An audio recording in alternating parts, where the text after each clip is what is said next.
നമ്മൾ ആലോചിച്ച് നോക്കുക, നമ്മുടെ ലൈഫിൽ നമ്മളിപ്പോൾ സാധാരണ എല്ലാവരും പറഞ്ഞു കേൾക്കുന്ന ആയുസെത്തി എന്തായാലും മരിക്കുന്നതിനൊക്കെ മുമ്പ് ഇതെല്ലാ കാര്യങ്ങളും നമ്മുടെ തലയിൽ എഴുതി വിട്ടിരിക്കുന്നതാണ്. ഈ തലയിൽ എഴുതി വിട്ടത് എന്തോത്ര സ്ഥലം പോകും, ബാക്കി മുടിയൊക്കെ പിന്നെ എവിടെയാണ് ഉണ്ടാകുന്നത്. തലയിൽ എഴുതി വിട്ടിരിക്കുന്നൊക്കെ പറയാൻ നമ്മൾ സമാധാനിപ്പിക്കാൻ വേണ്ടി, അതായത് വീണ്ടും നമ്മൾ നിരാശരായിട്ടിരിക്കാതിരിക്കാൻ വേണ്ടി ഉണ്ടാക്കുന്ന കുറേ വാക്കുകൾ മാത്രമാണ്.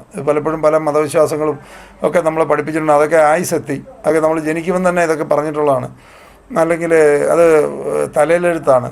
അത് ഇങ്ങനെ പറയുന്നത് വെച്ചാൽ നമ്മൾ അതോർത്ത് നിരാശരായിരിക്കാതെ, നമ്മൾ റിഗ്രറ്റോടു കൂടി ജീവിക്കാതിരിക്കാൻ, വീണ്ടും നമ്മൾ പ്രവർത്തനത്തിലേക്ക് മടങ്ങി പോകാൻ വേണ്ടി ഉണ്ടാക്കുന്ന കാര്യങ്ങളാണ് ഇതൊക്കെ. ഈ തലയിലെഴുത്താന്നും പല ആൾക്കാരും പറയാറില്ലേ, നമ്മൾ ചെയ്യാവുന്നതൊക്കെ ചെയ്തു. നമ്മൾ ആരോഗ്യത്തിൻ്റെ കാര്യത്തിൽ, ലൈഫിൻ്റെ കാര്യത്തിലൊക്കെ ആണെങ്കിലും പല ആൾക്കാരും പറയുന്നത് എന്താണ്, അതൊക്കെ തലയിലെഴുത്താണ്, അതൊക്കെ സമയത്ത് സംഭവിക്കാനുള്ളത് സംഭവിച്ചോളൂ, ഇങ്ങനെയൊക്കെ പറയും. പക്ഷേ ഇതൊക്കെ നമ്മൾ മനസ്സിലാക്കേണ്ടത്, നമ്മൾ ഒരു ലെവലിലേക്ക്, മുകളിലേക്ക് വളർന്നിട്ടുള്ള, ഹയർ ലെവലിലേക്ക് വളർന്നിട്ടുള്ളവരൊക്കെ അവരെ തന്നെ ഉയർത്താനായിട്ടുള്ള മെക്കാനിസംസ് ആണ് അവർ ഏറ്റവും കൂടുതൽ ഫോക്കസ് ചെയ്തിരിക്കുന്നത്. അവിടെയാണ് ഈ ഫ്ലോ സ്റ്റേറ്റ്. അത് രാവിലെ മുതൽ ഒരു ദിവസം തന്നെ എത്ര പ്രാവശ്യം അങ്ങനെ ആ ഒരു ഫ്ലോ സ്റ്റേറ്റ് ജീവിക്കാൻ പറ്റും എന്നുള്ളതിനെക്കുറിച്ചൊക്കെയാണ് ഹയർ ലെവലിലുള്ള ആൾക്കാരൊക്കെ ഇതിനായിട്ട് ബന്ധപ്പെട്ട് റിസർച്ച്, ഇതുമായിട്ട് ബന്ധപ്പെട്ട് പഠനങ്ങളൊക്കെയാണ് അവർ നടത്തിക്കുന്നത്. അതായത് നമ്മളൊരു ആക്ടിവിറ്റിയിൽ ഇൻവോൾവ് ചെയ്തിരിക്കുന്നു, 2 മണിക്കൂറോ 3 മണിക്കൂറോ ഇൻവോൾവ് ചെയ്താൽ പോലും നമുക്ക് 10 മിനിറ്റ് പോലും ആയെന്ന് തോന്നാത്ത ലെവലിൽ നമ്മുടെ ബ്രെയിനിനെ ഒരു ദിവസം എത്ര പ്രാവശ്യം ആക്കാൻ പറ്റുന്നോ അത്രയും നമ്മുടെ പ്രൊഡക്ടിവിറ്റി അത്ര ഇരട്ടിയാവും. നമ്മളിപ്പോൾ ചെയ്തുകൊണ്ടിരിക്കുന്നതൊന്നും അല്ല നമ്മുടെ ശരിക്കുള്ള പ്രൊഡക്ടിവിറ്റി.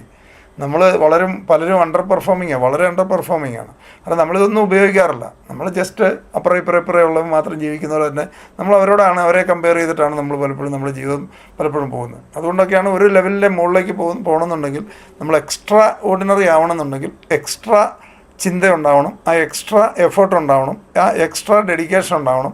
നമ്മളെല്ലാ കാര്യത്തിലും, നമ്മുടെ ഹെൽത്തിൻ്റെ കാര്യത്തിലും എക്സ്ട്രാ കെയർ ഉണ്ടാവേണ്ടി വരും. കാരണം നമ്മുടെ ഈ സോൾ നമ്മുടെ ബോഡിയിൽ നിൽക്കുന്നത് നമ്മുടെ ശരീരത്തെ അവയവങ്ങൾ ആരോഗ്യത്തോടെ ഇരിക്കുമ്പോൾ മാത്രമേ ഉള്ളൂ. അപ്പോൾ അത് പ്രൊട്ടക്റ്റ് ചെയ്യുക എന്നുള്ളതാണ് ആദ്യത്തെ, ഒരാളുടെ ഏറ്റവും വലിയ അസറ്റ് എന്ന് പറഞ്ഞു കഴിഞ്ഞാൽ. നമ്മൾ പെർഫോമൻസ് ഏറ്റവും നമ്മുടെ ശരീരവും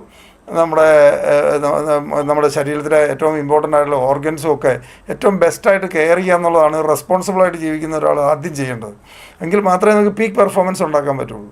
അപ്പോൾ നമ്മൾ ഹെൽത്തിൽ വളരെ കോൺഷ്യസ് ആയിരിക്കുക, നമ്മുടെ ചിന്തകളിൽ വളരെ കോൺഷ്യസ് ആയിരിക്കുക, നമ്മൾ കൊടുക്കുന്ന ബ്രെയിൻ ഫുഡിൽ വളരെ കോൺഷ്യസ് ആയിരിക്കുക, നമ്മൾ അസോസിയേറ്റ് ചെയ്യുന്ന ആൾക്കാർ വളരെ കോൺഷ്യസ് ആയിരിക്കുക, വളരെ ചൂസി ആയിരിക്കുക.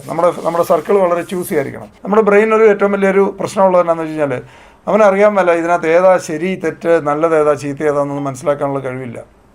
പുള്ളി എവിടെ കൊണ്ടിരുത്തിയാലും വരും. സ്വർണ്ണക്കടയിൽ കൊണ്ടിരുത്തിയാൽ സ്വർണം വരും, ഈ മുനിസിപ്പാലിറ്റിയുടെ ചവറ് വരുന്നിടത്ത് കൊണ്ടിരുത്താൽ അത് കയറി വരും.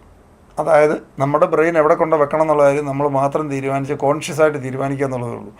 ആ കാര്യം നമുക്ക് കോൺഷ്യസ് ആയിട്ട് തീരുമാനിക്കാം. ആ കാര്യം നമ്മൾ കോൺഷ്യസ് ആയിട്ട് തീരുമാനിച്ചാൽ എന്ത് കേൾക്കുന്നു, നമ്മുടെ ഉള്ളിലേക്ക് എന്ത് പോകുന്നു, ബ്രെയിനിന് കൊടുക്കുന്ന ഫുഡ് ഏറ്റവും ക്വാളിറ്റി ഫുഡ് കൊടുക്കുക, സക്സസ്സിനെക്കുറിച്ചും വിജയത്തിനെക്കുറിച്ചും മാത്രം ചിന്തിക്കുക.